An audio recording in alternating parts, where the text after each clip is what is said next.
శ్రీమాత్రే నమః. సద్గురు జ్యోతిష్యాలయం నుండి ఒక అద్భుతమైనటువంటి విశ్లేషణతో మనం ఇప్పుడు రాబోతున్నాం. ఈ రాబోయే మార్చ్ 6వ తారీఖున శని భగవానుడు స్థానం మారుతున్నారు. ఇది 2.5 సంవత్సరాలకు ఒకసారి ఇది జరుగుతూ ఉంటుంది. అద్భుతమైనటువంటి దీన్ని తమిళ భాషలో శని పయర్చి అంటారు. మనం తెలుగులో శని గమన మార్గం మారుతున్నారు అనే దాన్ని చెప్పడం జరుగుతుంది. తిరునల్లారు అనే ఒక క్షేత్రం ఉంటుంది తమిళనాడులో. ఆ రోజు అక్కడ ఆ శని భగవానుడు మారేటప్పుడు ప్రత్యేకమైనటువంటి పూజ ఏ సమయంలో చేస్తారో దాన్ని శని పయర్చి అని అంటారు. అంటే ఉన్న స్థలం నుంచి ఇంకో స్థలానికి మారే ఒక అద్భుతమైనటువంటి ఘట్టం. ఈ శని గమనం మార్పు జరగడం వల్ల ఏ రాశి వారికి లాభంగా ఉంటుంది, ఏ రాశి వారికి ప్రతికూలంగా ఉంటుంది అనే దాన్ని మనం ఇప్పుడు విశ్లేషించుకోబోతున్నాం. శని భగవానుడు కుంభం నుండి మీనంలోకి గమన మార్పు 6వ తారీఖున మార్చి 26 ఉదయం 8:24 ఇది చాలా విశేషం అండి. ఎంత అవకాశం ఉంటే అంతమంది అన్ని రాసుల వారు కూడా పూజ చేసుకోవాల్సిన సమయం. కానీ ప్రత్యేక పూజలు కొంతమందికి ఉందని చెప్పచ్చు. దీన్ని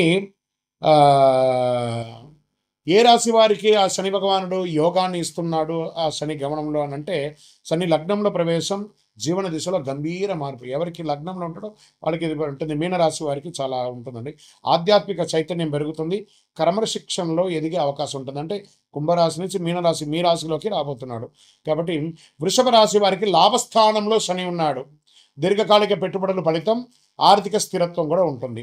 తర్వాత మకర రాశి వారికి శని మీ యొక్క స్వగ్రహాధిపతి కాబట్టి శ్రమకు ప్రతిఫలం ఉంటుంది. ఉద్యోగం, పదోన్నతి అవకాశాలు చాలా ఉన్నాయి. విదేశీయ గమనం కూడా ఉంటుంది.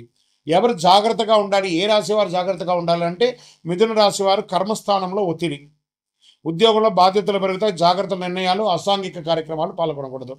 ఇక కన్యా రాశి వారికి సంబంధాల్లో పరీక్ష కాలం, భార్యాభర్తల మధ్య ఉంటుందని చెప్పి మాటల విషయంలో కాస్త జాగ్రత్తగా ఉండాలి. ఇవి రెండే. కానీ కన్యా రాశికి మిగతా గ్రహాలన్నీ యోగంగా ఉంది కాబట్టి కొంచెం జాగ్రత్త పడాలి. ధనుసు రాశి వారికి అర్ధాష్టమ శనిలో ఉన్నారు. గృహ కుటుంబ విషయంలో ఆందోళన, ఆస్తి నిర్ణయాల ఆలస్యం ఇవన్నీ కూడా అవుతూ ఉంటుంది. శని ఎప్పుడు శిక్షకారకుడు కాదు. అదేవిధంగా సింహరాశి వారికి కూడా అష్టమ శనిలో ఉన్నాడు. కొంచెం జాగ్రత్తగా ఉండాల్సినటువంటి సమయం. ఈ ప్రకృతి విపత్తులు కూడా వచ్చే అవకాశాలు ఈ శని గమనం ద్వారా కూడా ఉందండి. కొండ ప్రాంతాల్లో భారీ వర్షాలు, కొండ చర్యలు కింద పడడము, చిన్న చిన్న భూకంపాలు లాంటి రావడము, జల ప్రళయం అనేది కనబడుతుంది. తీర ప్రాంతాల్లో సముద్ర ప్రభావం ఎక్కువ ఉంటుందని కూడా చెప్పడం జరుగుతుంది. వరదల వల్ల వ్యవసాయానికి మిశ్రమ ఫలితం ఉంటుందని కూడా ఈ శని యొక్క మార్పు వల్ల ఉంటుందని కూడా చెప్పచ్చు. జలతత్వం శని గమనంలో ప్రకృతి శక్తులన్నీ కూడా అధికంగా ప్రేరేపింపబడతాయి కాబట్టి జాగ్రత్తగా ఉండాలి. శని భగవానుడు శత్రువు కాదు, మన కర్మ ప్రతిబింబమే శని భగవానుడు. కాబట్టి ఆ శని గమనాన్ని ఆ రోజు మార్చ్ 6వ తారీఖున ప్రతి ఒక్కళ్ళు దేవాలయానికి వెళ్ళి ఒక 19 ప్రదక్షిణాలు చేయండి.